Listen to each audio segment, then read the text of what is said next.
The tragic death of Johnny Tapia at just 45 years old shocked the boxing world. But what they never told you is how this man's incredible spirit turned unimaginable horror into Hall of Fame glory.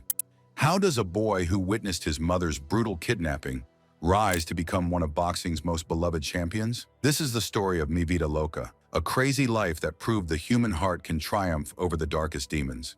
Johnny Tapia was known as Burke's Best, a five-time world champion whose tattoo across his stomach read, Mi Vida Loca, my crazy life. This wasn't just body art or a catchy nickname. It was the thesis statement for his entire existence, a public acknowledgement of the profound chaos that defined every day of his life. Before he became a boxing legend, before the championship belts and roaring crowds, Johnny was just an 8-year-old boy living through a nightmare. It was 1975 in Albuquerque, New Mexico. Johnny was jolted awake by his mother's screams piercing through the night. Looking out his window, he witnessed something no child should ever see: his mother, Virginia, being chained up in the back of a pickup truck, being kidnapped right before his eyes. He tried desperately to wake the other adults in the house, pleading for help, screaming that his mother was being taken. But they dismissed his cries as just a bad dream. They told the terrified boy to go back to sleep. Nobody believed him. His nightmare was real. Virginia Tapia was brutally raped and stabbed 26 times with a screwdriver before being left for dead on the side of a road. Police found her and rushed her to the hospital, where she fought for her life for 4 agonizing days before dying at age 32. Johnny was now an orphan, his world shattered by an act of supreme violence he had been powerless to stop. The trauma ran deeper than witnessing his mother's murder. When the adults refused to believe what he saw, it created a wound that would never heal.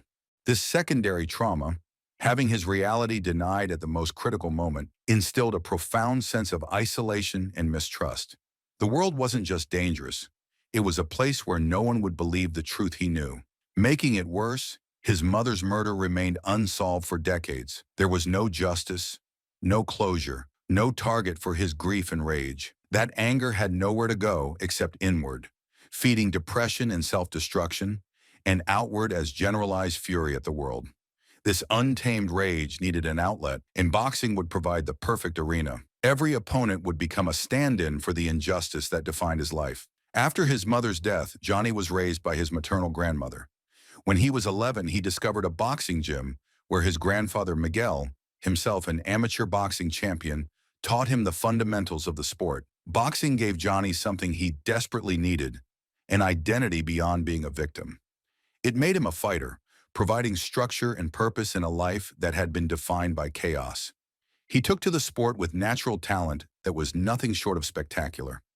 His amateur career was brilliant, compiling an impressive record with sources citing totals as high as 101 wins against 21 losses with 65 knockouts. He captured the National Golden Gloves Championship in the light flyweight division in 1983 and the flyweight division in 1985. He was rated the #1 flyweight in the world for 6 consecutive years as an amateur, a testament to his prodigious skill. But even this sanctuary wasn't entirely free from violence.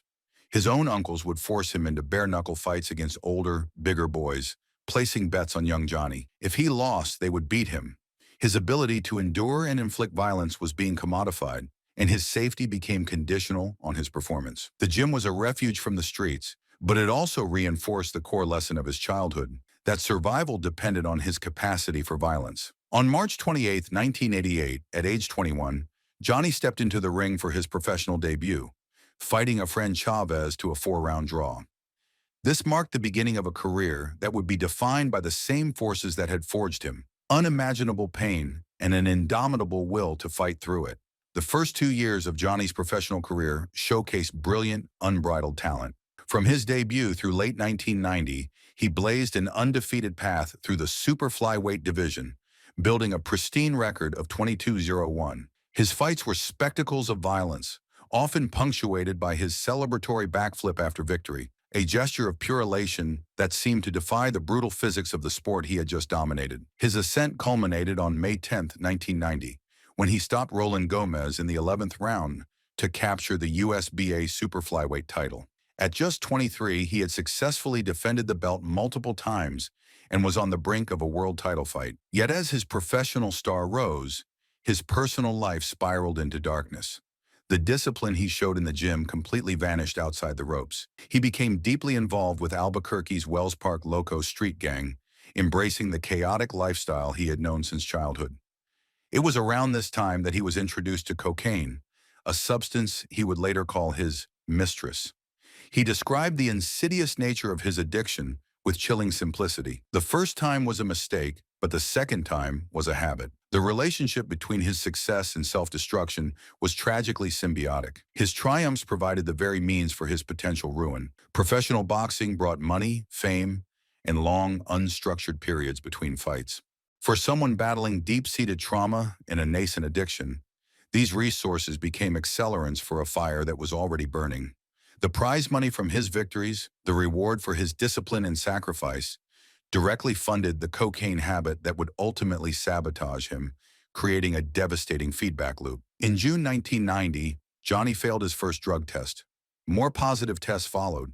In October 1990, he tested positive following his victory over Santiago Caballero. Just as he was poised to challenge for a world championship, boxing authorities suspended him indefinitely. This kind of resilience in the face of impossible odds is what defines a true fighter. If you find stories of overcoming adversity inspiring, make sure to subscribe for more content like this. The 3.5 years of suspension were his descent into hell. Without boxing structure, Johnny was consumed by chaos. He later called this the worst years of his life. Without income, he became broke and homeless, fighting anyone in a bar's walk-in cooler for $300 and a case of beer. On July 18, 1997 in Las Vegas, they met in a highly anticipated unification bout. Johnny outboxed his younger rival, winning a clear decision to unify the WBO and IBF titles. He was definitively Burke's best. After 2 more defenses, Johnny vacated his titles in 1998 to seek new challenges. On December 5, 1998, he faced WBA bantamweight champion Nana Kanadu, winning a majority decision to become a 2-division world champion. At the dawn of 1999, Johnny stood at boxing's pinnacle with a record of 46-02. Yet the foundations were fragile. His demons hadn't been vanquished, only suppressed by constant training and victory's euphoria. The first crack appeared on June 26, 1999, against Paulie Ayala. Johnny lost a close decision, surrendering his WBA bantamweight title, his first official defeat in 11 years. The Ring magazine named it Fight of the Year, but for Johnny, only the loss mattered. This wasn't just a blemish, it was an existential crisis. For a man whose identity was built around invincibility, the loss was catastrophic. His self-worth depended on being the unbreakable warrior who emerged from horror as an undefeated champion. The loss shattered that narrative. It proved he was vulnerable in the one arena where he'd felt safe. This fracturing triggered massive trauma that victories had kept buried. Later that year, Johnny attempted suicide with a drug overdose, drawing a stark line between his professional identity and personal survival. But Johnny's legacy isn't defined by tragic moments. It's defined by his heroic fight against them. He battled PTSD and bipolar disorder while reaching his sports pinnacle. His fighting style was a raw manifestation of his haunted mind, described as fearless and breathtaking, and relentless, defined by raw anger.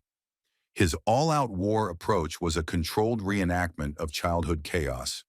By entering combat willingly, he confronted death and violence on his own terms, seizing agency stolen from him as a helpless child. The celebratory backflip after victories was manic euphoria, fleeting joy facing overwhelming pain. Johnny connected with fans who saw his humanity. He wasn't just a Hall of Fame talent, but one of boxing's most compelling figures. The demons from childhood trauma fueled his indomitable will inside the ring. His life defies categorization.